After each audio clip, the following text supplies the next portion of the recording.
오늘 이 시간에는요, 귀한 분을 모셨습니다. 여름이 되면 선교사님들이 많이들 좀 나오시는 편이시기는 한데, 이분은 특별하게 모셨습니다. 일부러 나오신 게 아니라 저희 교회 때문에 나오신 거예요. 네. 지난번에 우리 불가리아 단기 선교 가서 2주 동안 저희를 또 사역지로 또 여러 안내로 수고해 주셨는데, 선교사님의 이력은 좀 독특합니다. 원래 전공이 뭘 것 같아요? 딱 보시기에 영화 감독 같죠? 네. 음악 전공이에요.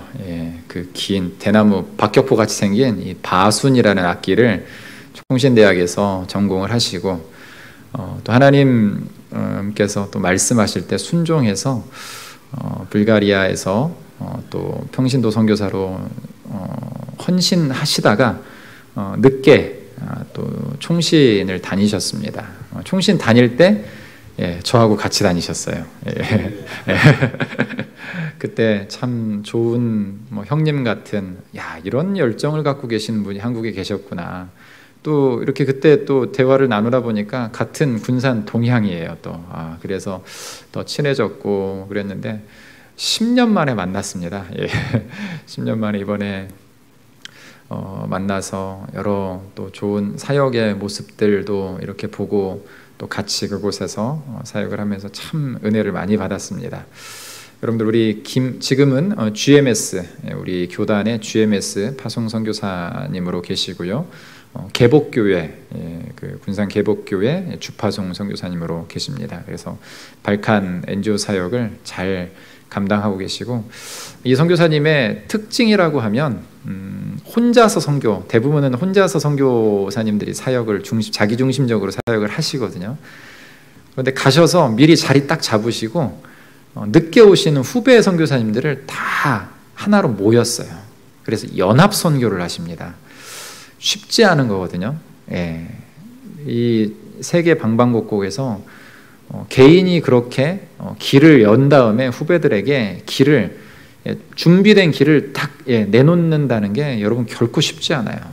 그런데 그 사역을 참 아름답게 하고 계시고, 그 팀원들이 굉장히 여러 선교사님들이 참 많으시더라고요.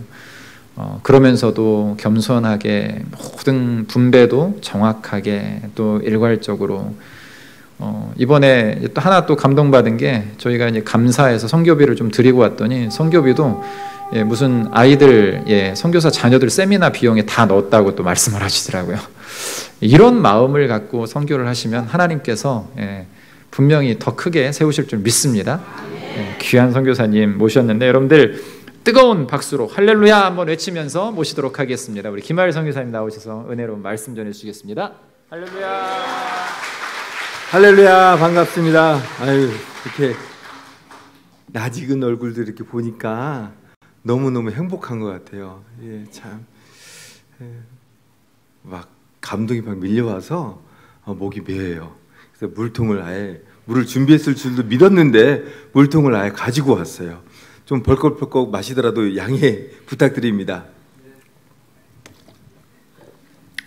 불가리아 오신 분들은 알겠지만, 불가리아는 3가지 W가 좋다고 그랬죠. 그 중에 하나 뭐죠? 물, 워터, 워터, 웨더, 우먼이라고 얘기하는데 우먼은 아닌 것 같다. 왜냐면 한국 여자들이 우리 권사님들도 훨씬 더 예쁘거든요. 그래서 저는 어디서 왔다고요? 모르겠다고요?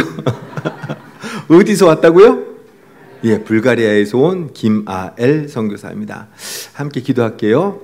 하나님 아버지, 감사합니다. 부족한 저를 하나님 우리 교인들과 함께 더불어서 하나님의 말씀을 생각하고 나누고 삶을 고백하며 하나님께 영광 돌릴 수 있는 귀한 시간 허락하여 주심을 감사합니다. 하나님, 오직 하나님만 영광 받아야 되오니 하나님께서 임재해서 하나님 친히 말씀하여 주시고 저희들 마음의 신비의 세계에서 하나님의 순종을 알게 하여 주시옵소서. 예수님 이름으로 기도합니다. 아멘.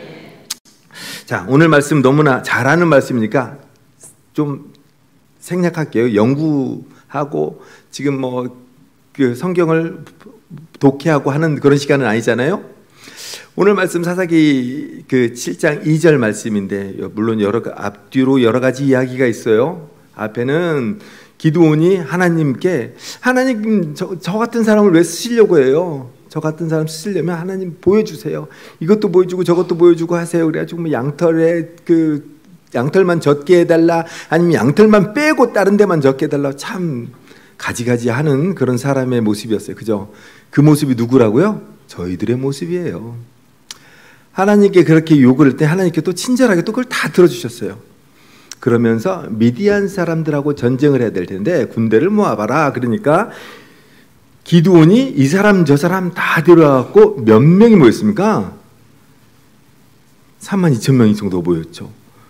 적군은 몇 명이에요? 13만 5천 명이에요.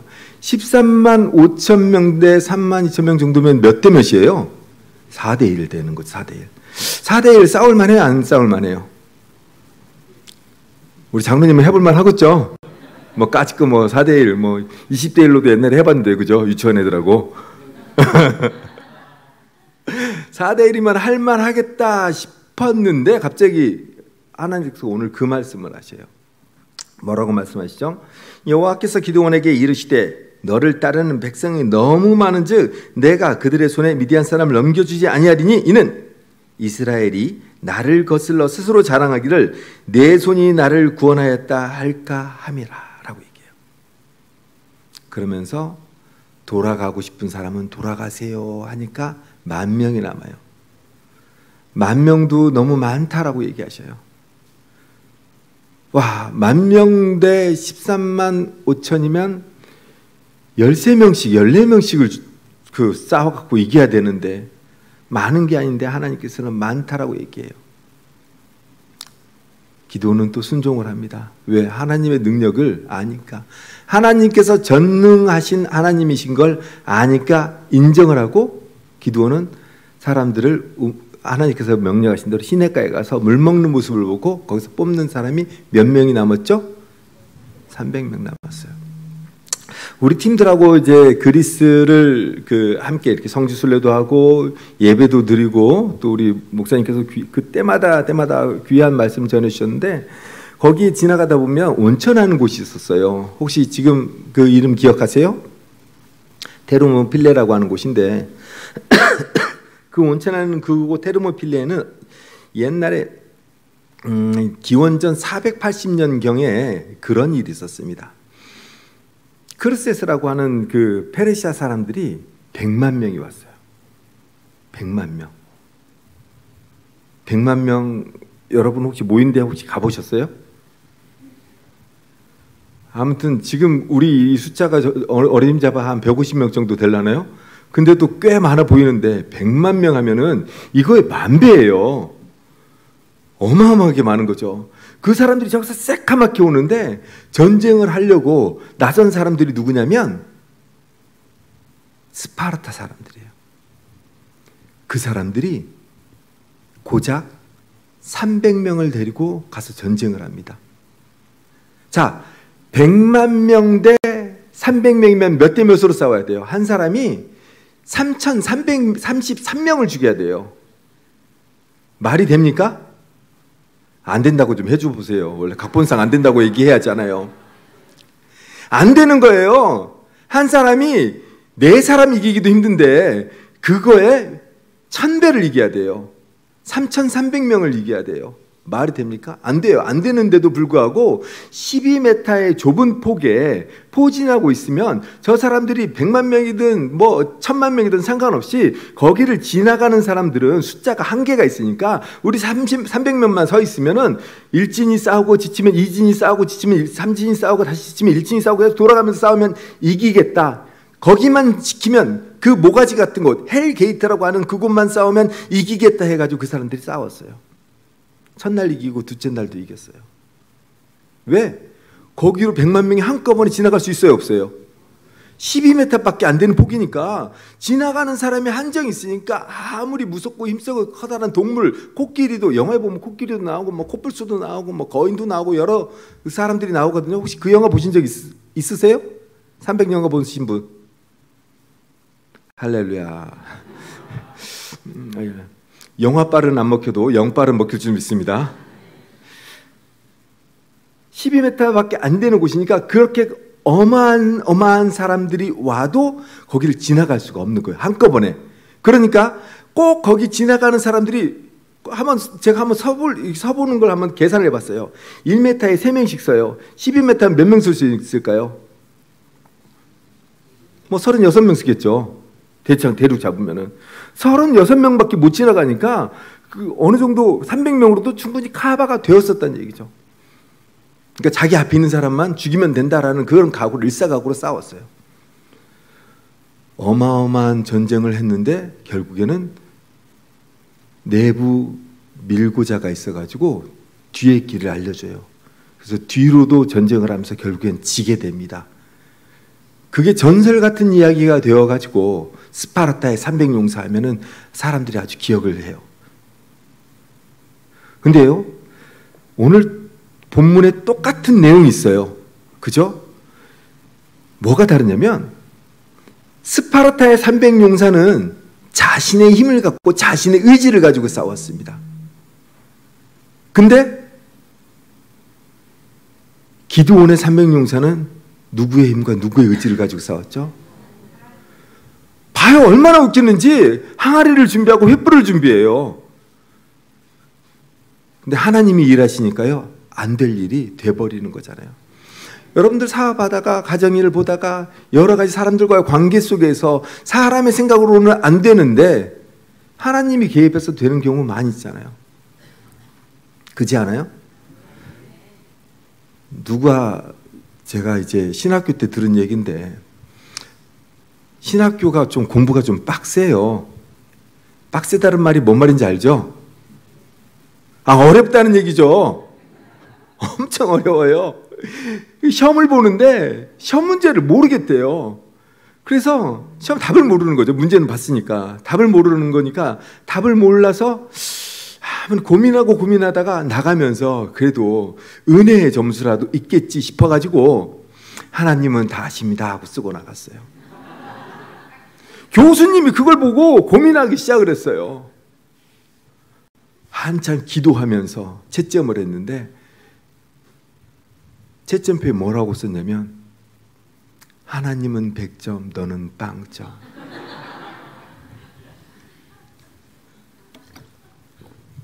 우리의 하나님은 전능자십니다. 그래서 그분께 순종하는 우리들의 믿음을 하나님께서 쓰실 때 하나님은 일하십니다. 저는 태어나 보니까요, 세상에 제가 이일호 목사님하고 참 동병상련의 아픔이 있는 게 목사의 아들로 태어났어요. 저희 아버지가 만약에 제가 태어나기 전에 뭐 합의서를 쓰든지 계약서를 쓰든지 해가지고 네가 목사의 집안으로 태어날 테니까 내가 너에게 어떻게 해주겠다고 얘기했으면 제가 아마 거절했을 것 같아요. 근데 한마디도 상의 없이 내가 태어났더니 전라남도 광주, 지금은 전라남도가 아니죠. 광주 광역시라고 얘기를 하는데, 아무튼 저는 불가리아로 떠난 지 지금 22년이 돼가지고 그때 지역, 그때 지명으로 놔두고 있어요. 그래서 제가 여기 오면 참 헷갈려요. 막 지도도 헷갈리고. 제가 장로님 보셨죠? 제가 유럽 다닐 땐 지도 봐요? 내비게이션 안 봐요. 그리고 또 다 알아요. 내 손바닥 같이. 근데 왜 이런지 이렇게 한국말 오면 이렇게 낯설고 힘든지. 어쨌든 그럼에도 불구하고 여러분들 보러 여기까지 왔습니다. 감사하죠. 제가 감사합니다. 어쨌든 광주에서 태어났는데요. 그것도 교회에서 목사님네 집에서 태어났더라고요. 그리고 위로 5이나 있어요. 6명, 6번째. 좋은 대우를 받고 자랐던 것 같아요. 어렸을 때는 철없이 까불고. 근데도 목사들이니까 다 봐줬는데 조금 철드니까 사람들이 뭐라고 얘기하냐면 목사 아들이 왜 그래? 그런 식으로 얘기를 했었어요. 그래서 제가 좀 반항기가 생겼나 봐요. 초등학교 4학년 때부터 그런 일들이 있었어요. 가지고 학교에서 선생님들한테 욕하고 집으로 도망가고 막 그러다가 말썽을 부려서 무려 중학교를 4개를 옮겨 다니게 됐습니다. 아까 우리 이일호 목사님이 얘기하던 그 이력을 이야기하면서 영화배우 같이 생겼지 않습니까? 아우 좋은 말이에요. 그리고 음악 전공을 했습니다. 봐주는 거 좋은 말이에요. 근데 그 전에 보면은 하나님께서 한참 저를 훈련시키는 시절이 있어요.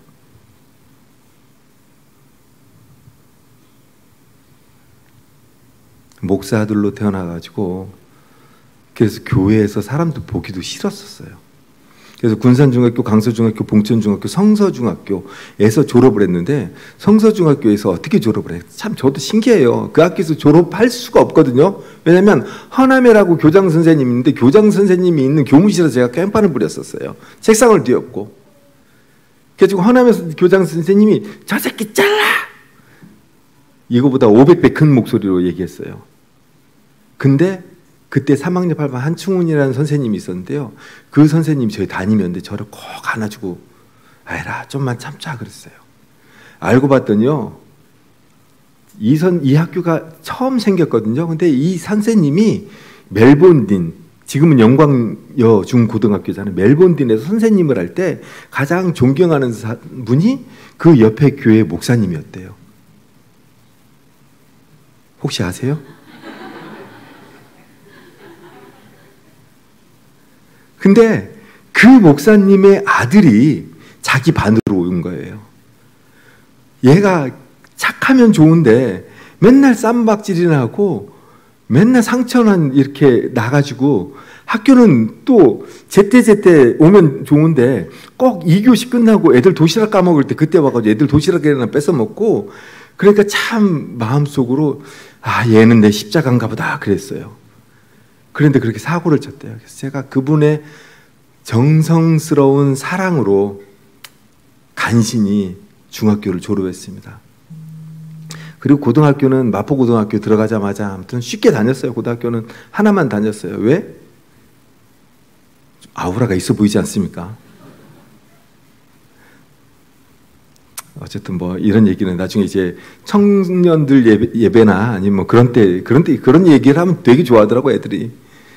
어쨌든 어른들이 이런 얘기 보면은 저 선교사 맞아? 불량배 아니야? 막 이제 그러실지 몰라가지고 여기서 그만할게요. 어쨌든 그렇게 험난한 시절을 살았는데 그때 인생의 목적은 뭐였냐면 힘이 센 사람이었어요. 세상에서 내가 제일 힘이 센 사람이 되어야지. 누구도 나를 무시 못하게 누가 나를 쳐다보면 먼저 내가 한 방이라도 때려야지. 죽을 때까지 싸워야지. 그런 생각들을 했었던 것 같아요. 30살 때까지만 살아야지. 그때 그런 생각들을 했었던 것 같아요. 근데 살다 보니까 또 그렇게 되나요? 살다 보니까 힘보다 더 센 게 뭐가 있죠? 뭐가 있죠? 뭐가 있죠? 네, 돈이 있어요. 세상에 힘센 놈들은 다 돈 많은 놈들 밑에 가가지고 이렇게 일을 하더라고요. 그래서 그때부터 생각을 바꿨어요. 어떻게든지 내가 지금은 아버지 집에서 나와서 혼자 살면서 어머니가 일주일에 10,000원씩 아버지 몰래 주고 그리고 또 쌀도 갖다 주고 가끔 김치도 갖다 주고 그 명절 때 참치캔이라도 들어오면 그거라도 갖다 주고 그래서 제가 그걸로 김치찌개를 끓여 먹고 또 지금 카레를 엄청 좋아하는데 카레 하나 사가지고 국물 많이 내가지고 일주일 내내 먹는 그런 것들을 먹고 막 그렇게 살았었어요. 그래서 지금도 카레를 엄청 좋아해요. 왜 좋아하냐면은 카레가 없었으면 내가 살아있겠나 싶을 정도로 그렇게 질리게도 카레 먹어봤어요. 어쨌든 하나님께서는 그런 기간도 훈련을 시키셨던 것 같아요. 그러면서 돈을 세상에서 제일 많이 버는 사람이 되어야지라고 생각했는데 돈을 많이 벌 수 있어요 갑자기? 그렇잖아요. 주택복권, 그때는 주택복권이라고 얘기했는데 주택복권을 살 수 있는 것도 아니고 고작 한다는 게 영등포역 앞에 가면 학교가 영등포 쪽에서 가까웠어요. 영등포역 근처에 가면은 그 매혈하는 곳이 있습니다. 피를 파는 곳. 피를 팔면은 300ml에 6,000원을 줬어요. 그 짓을 했어요. 그걸 매일 할 수 없잖아요. 일주일에 한 번도 못 돼요. 그건 거의 그 사람들이 다 알아서 2주에 한 번 이상은 안 돼요. 그러니까 나머지 날은 뭐 하냐면 그 영등포역 앞에 보면 서울사라는 용역센터가 있었습니다. 그래서 거기에 아침부터 꼬꾸리가 앉아 있으면은 그 일 잘하는 사람 뽑아가고 그 다음에 좀 괜찮다 싶으면 저까지 이제 차례가 돌아오는 거예요. 그래서 그 당시에 12,000원 받고 일을 했어요. 군사는 7,000원이었다라고 얘기하더라고요. 근데 서울은 12,000원인데 2,000원은 용역센터에 띄워주고 10,000원은 제가 갖는 거예요. 그러다 보니까 돈을 더 벌고 싶은 거예요. 술집이라도 찾아가서 일하고 이렇게 저렇게 하다가 고등학교 졸업하고 20대 초반 들어가면서 돈을 좀 많이 벌 수 있게 되었어요. 그 정도 사고 쳤으면 부모님이 노발대발 해야 되잖아요. 특히 쌀이라도 갖다 주던 어머니는 아이고 내가 너 때문에 못 살아 그래야 되는데, 저희 어머니는 혹시 아시는 분이 있을지 모르겠어요. YWC의 이사장까지 지내셨던 이영주 사모님이신데 이분이 여장부시거든요. 그래서 그 군산에 있는 그 이제 구걸에서 얻어먹는 사람들 있잖아요.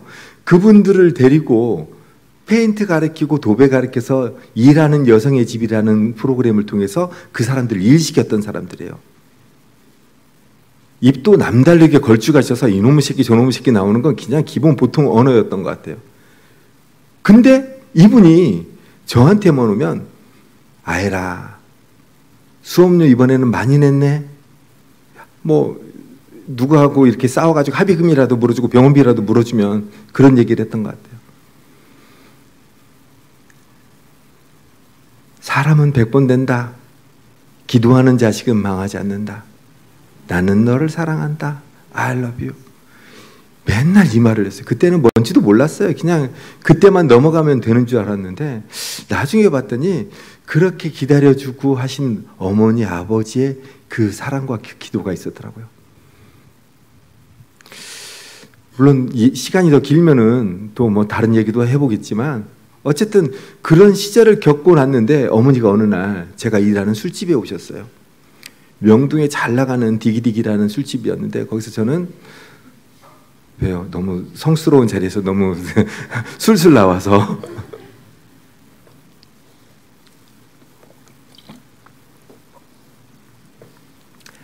잘 나가는 술집에서 일을 하면서 돈을 많이 벌었었어요. 그래서 큰 오토바이 있잖아요. 가와사키 750 발칸이라는 오토바이를 타고 명동을 누비면서 서울을 누비면서 파파파파파 타고 다녔어요. 대학 때까지 타고 다녔어요. 그래서 제가 발칸에 갔나 봐요. 발칸을 타고 다녔어요. 근데 어머니가 오셔가지고는 그런 얘기를 하시는 거예요. 아이라 이번에 고생 많구나. 사람은 100번 된다. 기도하는 자식은 망하지 않아. 난 널 위해서 늘 기도해. 사랑한다. 성공도 구원도 개인 플레이인데 너 위에 5은 다 대학도 가고 석사도 하고 박사도 하고 하는데 너 대학 가보고 싶지 않아? 그때는 벌써 뭐 군대도 갔다 오고 그랬었을 때니까 이제 20대 중반이잖아요. 어떻게 대학을 가냐 이거죠. 그때 어머니가 제시한 게 바순이라는 악기였어요. 바순이라는 악기를 한번 다시 한번 해볼래? 이걸 하면 하프 같은 거는 사기만 하면은 갖고만 있으면 대학 들어가는데 바순이나 콘트라베이스는 사가지고 조금만 연습하면 대학 들어간대. 좀 이해가 안 되시죠? 좀 이해가 늦으신 분들도 있는데 아무튼 최대한 대학을 빨리 갈 수 있는 방법이 비싼 악기를 사가지고 조금만 연습하면 되는 거예요. 선생님을 만났는데 이 선생님께서 맨 처음에는 도레미파솔라시도만 가르치더니 제대로 뭐 다듬어지지 않은 그 소리를 가지고 콘체르토를 시작하는 거예요. 콘체르토를 뭐 맨 처음에는 불고 한 단음만 부르면 괜찮아요. 근데 한 마디씩 공부를 일주일에 하는데 따따따따따따따따 뭐 이렇게 어려운 게 나오면 하루에 7시간 노래했어요. 한 적이 있어요. 그러니까 완전 생 스파르타죠. 그런 스파르타가 없어요. 이게 바순 소리긴 합니다. 근데 아직은 아니고요. 오늘 영상 볼 수 있는 시간이 없을 수도 있겠어요. 시간이 좀 좁아서 저게 8분 30초짜리인데 저 영상을 보면 저희들의 사역의 내용이나 불가리아의 내용이 있어요. 근데 시간을 보니까 제가 여러분들에게 나누고 싶은 이야기들을 다 못할 것 같다는 생각이 들어가지고 영상은 놓긴 했지만 일단 어쨌든 그래서 바순으로 이제 5개월을 해가지고 열심히 해서 갔는데 건대를 시험을 봤는데 5대1이래요. 떨어졌을까요? 붙었을까요? 세상에 저보다 못 부는 사람이 어디 있겠어요. 제 위로 다 4명이 다 잘 부는 사람이죠. 떨어지는 건 당연해요. 그 다음에 나군인가에서 총신대를 봤는데 총신대는 2대1이에요. 붙을까요? 떨어질까요? 당연히 떨어져야죠. 얘가 또 이 여자애가 이남이라는 여자인데 악기를 꺼내가서 부는데 우리 선생님보다 더 잘 부는 것 같아요. 어이구. 내가 진짜 팔자가 꼬였지 엄마한테 속았나? 아니면 1년 해가지고 5개월 해가지고 되는 게 너무했나? 한번 재미도 있던데 내가 내년까지 더 해볼까 하면서 저렇게 창밖에서 창을 바라보면서 있는데 이 여자가 갑자기 쪼르륵 달려와요. 달려오진 않았어요. 떠벅떠벅 오는데 아무튼 좀 쪼르륵 왔어요. 와가지고는 저한테 이야기하기를, 제가 몇 살쯤 됐다고 그랬죠? 20대 중반, 25살쯤 됐어요. 저한테 쪼르륵 오더니 아저씨는 왜 안 불어요? 그러는 거예요. 그래서 내가 야 들어가면 불 텐데 여기서 왜 이렇게 힘 빼니? 하니까 아저씨는 뭐 했어? 뭐 이런 얘기를 하는 거죠. 군대 갔다, 군대에서 뭐 했어요? 색스폰 불었지 뭐 그런 얘기를 하다 보니까 얘가 갑자기 얼굴빛이 별로 안 좋아지는 것 같아요. 왜냐면 자기보다 나이가 많은 사람이 왔는데 이 사람이 그 꺼내갖고 악기를 잡는 폼이라도 아니면 부는 소리라도 들어봐야지 간을 볼 텐데 전혀 간 볼 수 있는 그런 여지를 안 주니까 이 애가 갑자기 마음이 어두워져가지고 가가지고는 안에 들어가서, 밖에서는 우리 선생님보다 더 잘 불었는데 안에 들어가서는 갑자기 틀리더라고요. 그러더니 멈춰버렸어요. 와, 저는 선생님의 스파르타 교육 덕에 틀릴래야 틀릴 수 없는 곡을 가갖고 무미건조한 곡을 막 불었어요. 그리고 원래 스케일이라는 걸 해야 되거든요. 도레미파 솔라시도를 뭐 C 메이저, G 메이저, F 메이저, 뭐 B 플랫 뭐 해가지고 쭉 하는 게 있는데 저는 C 메이저, F 메이저, 그다음 G 메이저, 플랫 하나 붙고 샵 하나 붙은 것만 그때는 할 수가 있었어요. 근데 제가 뭘 뽑았냐면요, 다른 걸 뽑아도 그냥 C 메이저 불고 나오려고 그랬는데, 에이 될 대로 되라 하고 그렇게 나오려고 그랬는데 C 메이저를 뽑았어요. 꼭 기드온이 하나님 보여주세요 할 때 양털만 이렇게 촉촉하게 젖게 하는 그런 모습처럼. 그래서 대학에 갔어요. 대학에 가니까 사람이 또 옛날에는 힘이 셌으면 좋겠다, 돈을 많이 벌었으면 좋겠다 했는데 대학에 가니까 또 좋은 친구들 만나고 연습하니까 재밌으니까 욕심이 생기는 거예요. 그래서 바순이라는 악기를 밤새서 불고 막 그랬어요. 바순이라는 악기를 밤새서 불 수 있는 악기 같아요? 그 계속 이렇게 불어야 돼요. 나중에 제가 한번 가까이서 불어볼까요? 그 악기를 밤새서 불면서 리드에 혀가 상처가 나고 리드가 빨개지면서 그러면서 이제 불가리아로 유학을 가게 됩니다. 97년도에 불가리아 유학을 갔는데 가서 얼마 있다가 빌립보를 갔습니다. 우리 이번 팀하고도 빌립보를 갔다 왔는데 빌립보에서 사도 바울의 감옥을 보면서 한 가지 의문이 생겼어요. 어떤 의문이 생겼냐? 도대체 저 사람들은 뭐가 있길래 저렇게 하나님 말 잘 듣고 순종했는데도 불구하고 얻어맞았는데 하나님한테 분풀이도 안 하고 사람들한테 분풀이도 안 하고 찬송과 기도를 했을까? 찬송이 뭡니까? 하나님께 영광 돌리는 노래잖아요. 거기에 합당한 기도는 뭘까요? 하나님 천사를 보내주셔서 저 밖에 나를 때린 놈들 다 아프게 해주세요. 불을 내려주세요. 소돔과 고모라에 있었던 그런 유황불을 여기에 내려주세요. 그랬을까요? 찬송에 하나님의 영광에 합당하는 기도를 했을 텐데 하나님 어떠한 상황에서도 저희들이 하나님의 영광 돌리는데 방해되지 않도록 해주세요 라는 기도가 아니었을까 싶어요. 그러니까 간수장이가 지진이 나가지고 감옥문이 열리는 것을 보고 하나님께서 기도를 응답하셨으니까, 그리고 착고가 풀리잖아요. 그런 것을 보고 가가지고 막 달려가서 얘기한 게 뭐죠? 어떻게 하면 당신들처럼 이란 말은 없지만 나도 구원을 얻을 수가 있습니까? 라고 물어보잖아요. 그때 바울이 뭐라고 얘기합니까? 주 예수를 믿으라. 그래야면 너와 내 집이 구원을 얻게 하리라. 제가 이야기하고 싶은 건 이거예요.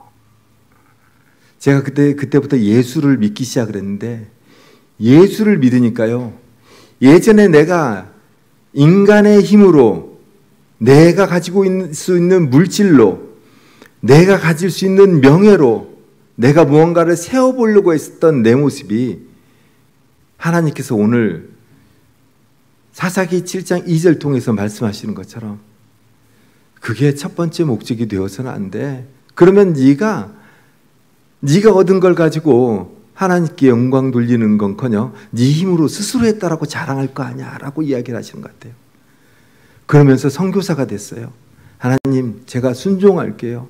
하나님께 제가 순종해서 하나님께서 원하시는 일을 할게요. 하나님, 제가 무엇을 했으면 좋겠습니까? 제가 계속 음악을 해서 나중에 세종문화회관도 쓰고 예술의 전당도 쓰고 싶은데 제가 그런 곳에도 연주할 수 있는 그런 유명한 음악가가 되고 싶고 돈도 많이 벌고 싶고 힘센 사람들도 많이 알고 싶은데 그렇게 권력도 많이 갖고 싶은데 하나님, 제가 그것을 어떻게 해야 됩니까? 하나님께서 그런 얘기를 하시더라고요. 내 발에 신을 벗어라. 내가 선 곳은 거룩한 곳이야. 그러면서 불가리아를 보게 됐습니다. 자, 불가리아에서 우리가 어떤 일을 하고 사역을 하는지 잠깐 영상을 통해서 한번 확인해 볼까요?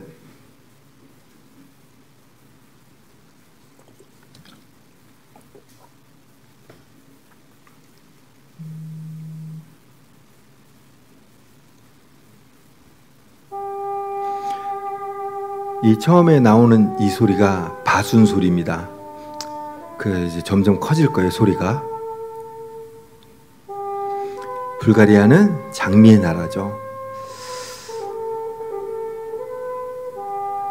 대한민국만한 사이즈의 나라고 아침이 또 예쁜 70%가 산지를 가지고 있는 곳이 불가리아입니다. 소리가 점점 더 커질 거예요. 또 장미가 유명하다고 했죠. 그래서 장미 오일 생산 1위예요.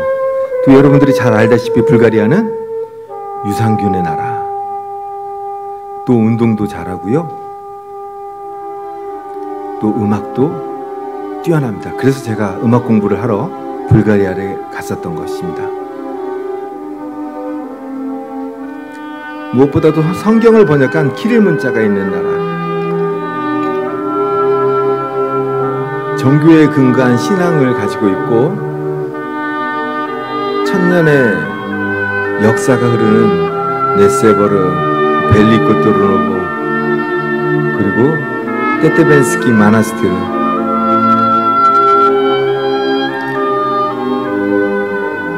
다녀오신 분들은 아마 제일 기억나실 거예요. 그죠? 알렉산더 넵스키 성당, 벨로그라치게 트라키아 성. 불가리아는 발칸에서 제일 높은 산을 보유하고 있어요. 2925m. 아름다운 해변과 멋진 들판이 있는 나라. 이것이 불가리아고, 하나님께서 세상을 창조하시고 키스를 날렸다라고 이야기하는 것이 바로 불가리아입니다. 그들만의 전통과 문화가 살아 숨쉬는 곳, 불가리아. 이 땅이 아름답고 또 요충지에 있고 여러 가지 좋은 것들이 있기 때문에 많은 나라들에서 불가리아를 이렇게 호시탐탐 노렸던 것 같아요.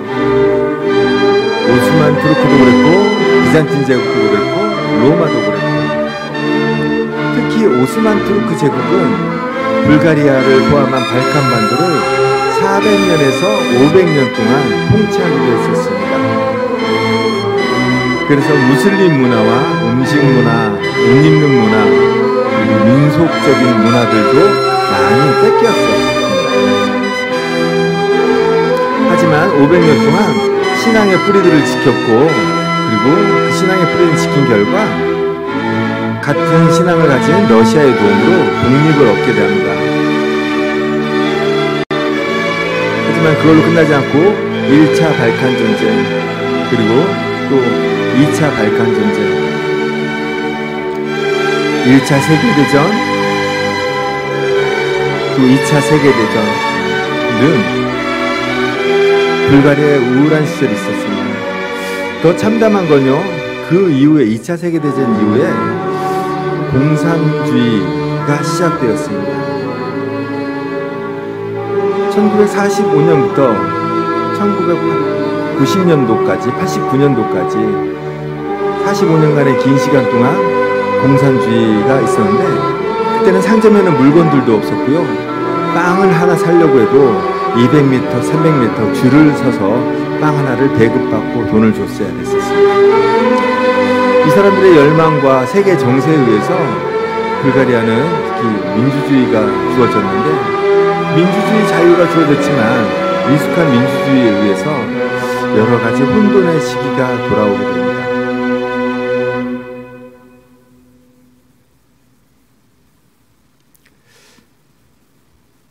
그 다음 이제 나오는 음악은 아름다운 세상이라는 그 찬양인데, 이걸 불가리아 사람들의 연합합창단이 부른 찬양이에요. EU에 가입됨으로써 이제 불가리아는 어떤 유럽과 중동의 교량적인 역할, 교두보를 감당하고 있습니다. 근데 이 사람들 중에서 물론 저희들이 꼭 집시 선교만 하는 건 아니지만 많은 사람들이 예수 그리스도를 모른다라는 것이죠. 그리고 또 특히 집시들은 그런 예수 그리스도에 대한 소리를 못 듣고 죽는 사람들이 많은 것을 우리가 볼 수 있었습니다. 이 사람들에게 필요한 건 음식도 필요하고 물론 옷도 필요하지만 그보다 더 큰 건 하나님의 사랑이신 예수 그리스도가 아닌가 싶습니다.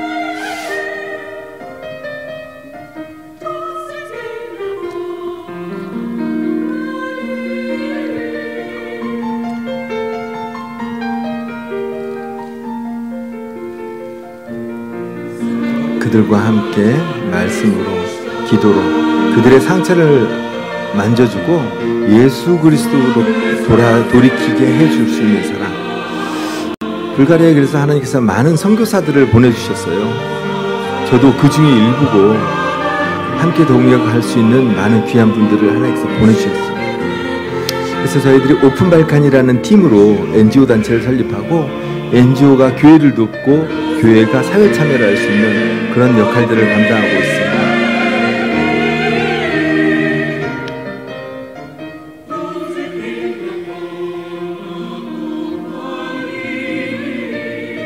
지금은 5가정과 2 싱글, 7 유닛이 함께 더불어 사역하고 있는데요.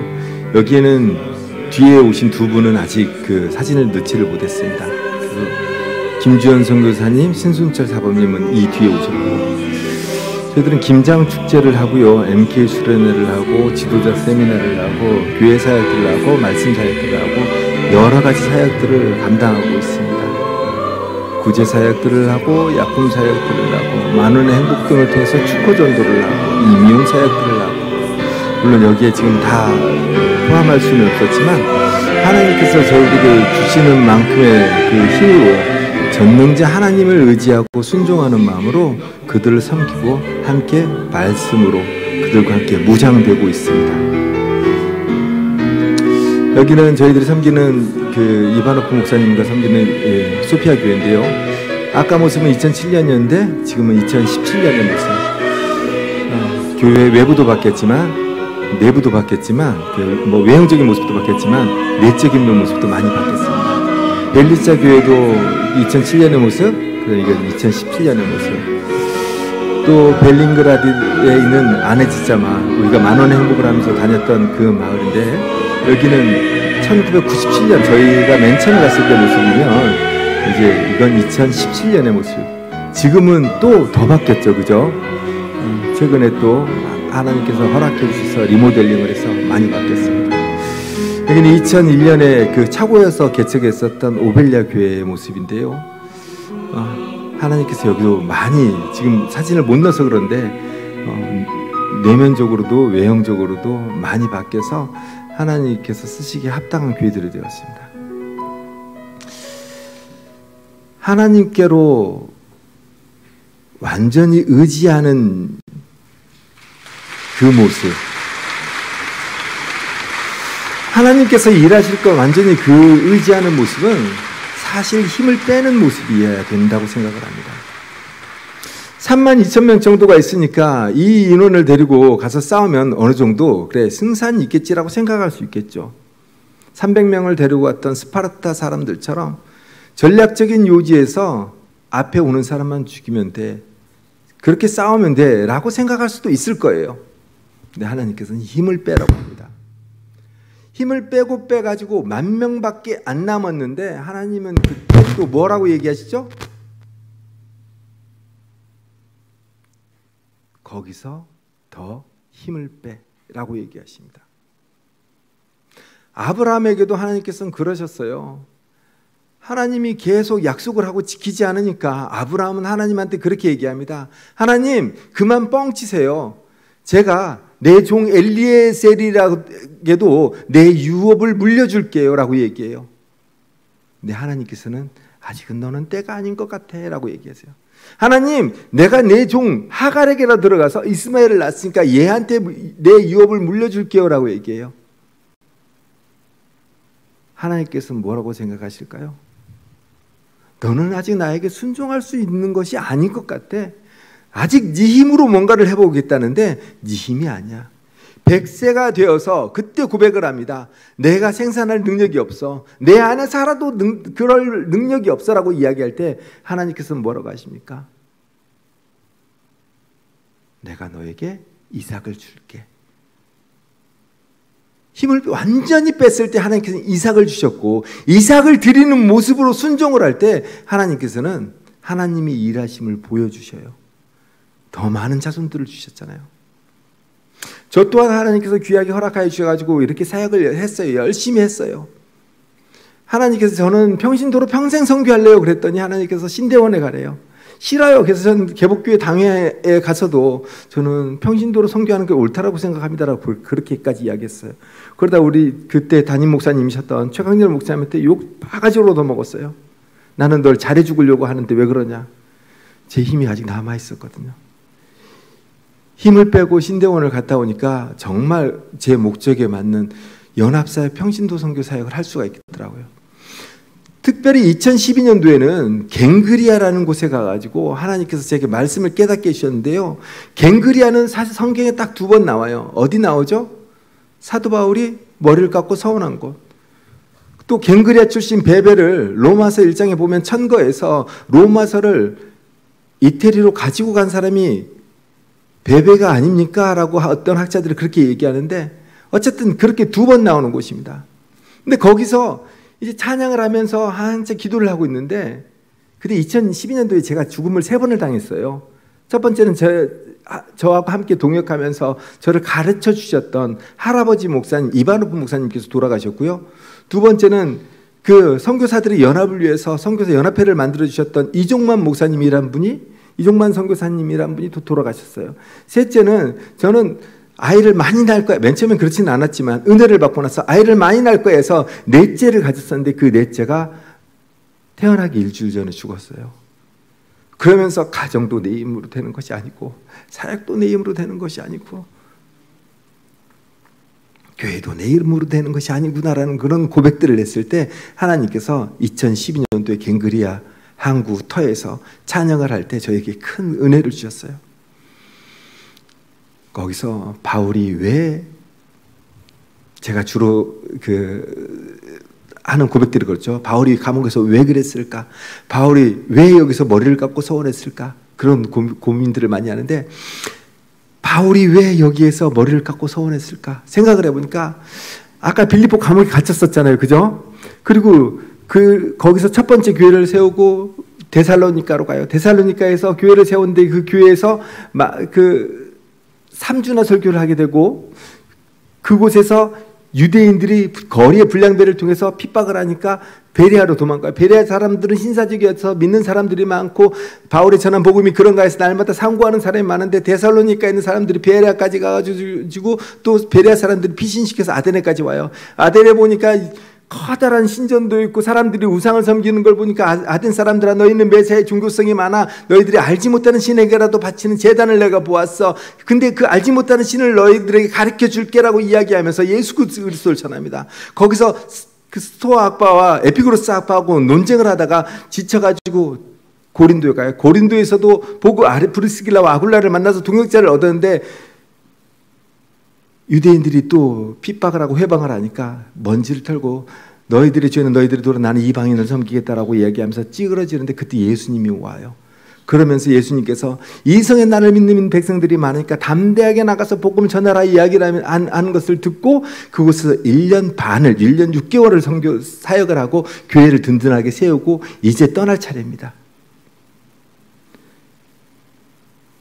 지금까지 나의 사역들 쭉 돌아보니까 바울의 고백입니다. 나는 진짜 하나님이 하셨구나. 나의 힘으로 하는 것이 아니라 하나님께서 모두 다 이끌어 주셨구나. 저 사람들, 고린도는 인구가 75만에서 80만이나 되는 커다란 도시예요. 근데 그 대부분의 사람들이 노예였다라고 얘기해요.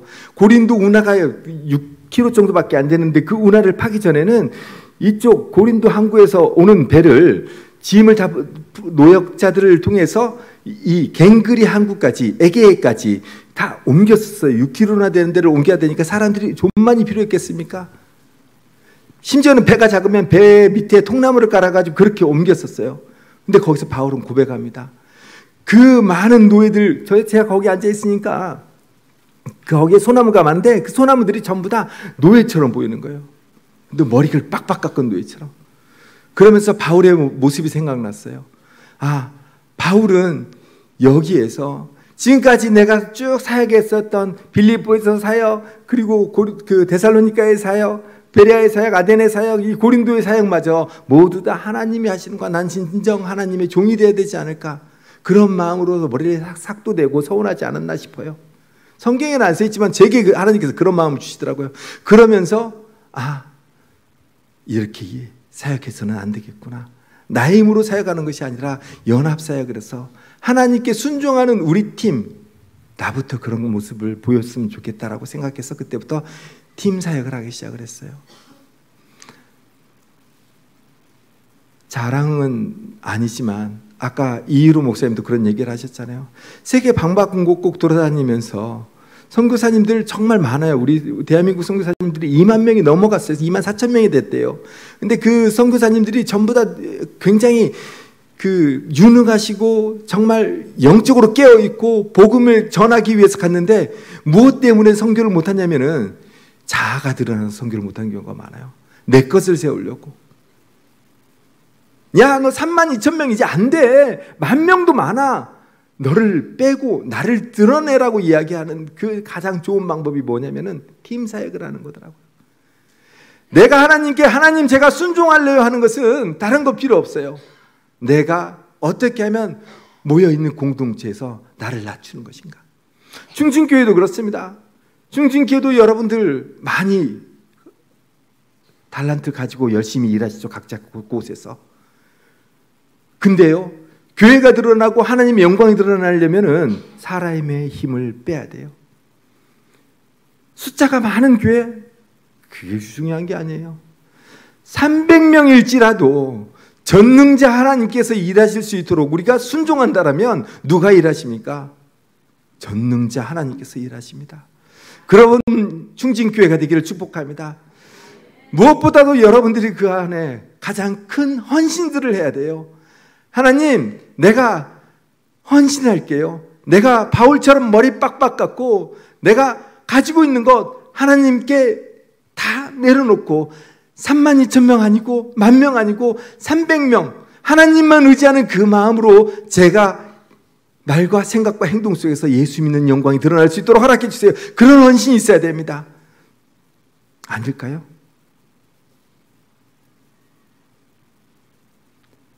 그런 헌신을 하는 여러분들이 되길 축복합니다. 다음에 또 기회가 되면 그 다음 말씀을 나누고요. 오늘은 아까 약속했었던 4시 10분이 딱 되어서 멈추도록 하겠습니다. 기도할게요. 하나님 아버지, 그렇습니다. 저희들의 힘이 아니라, 저희들의 물질이 아니라, 저희들의 생각과 저희들의 계획이 아니라 이끄시는 분이 하나님, 전능하신 하나님이신 줄 믿고 살아가는 저희들 될 수 있도록 허락하여 주시옵소서. 그런 순종의 믿음을 저희들에게 허락하여 주셔서 충진교회를 통해서 열방을 품게 하시고 주의 복음을 땅끝까지 전할 수 있도록 허락하여 주시옵소서. 이로 목사님을 사용하시고 당회를 사용하시고 교인 한 사람 한 사람을 사용하여서 하나님만 온전히 드러날 수 있는 충진교회 될 수 있도록 허락하여 주시옵소서. 부족한 종은 축복하고 떠나가지만 늘 함께 계셔서 하나님 일하심이 좋은 기쁜 소식으로 들릴 수 있도록 허락하여 주시옵소서. 주께서 일하실 줄 믿사오며 예수님 이름으로 기도합니다.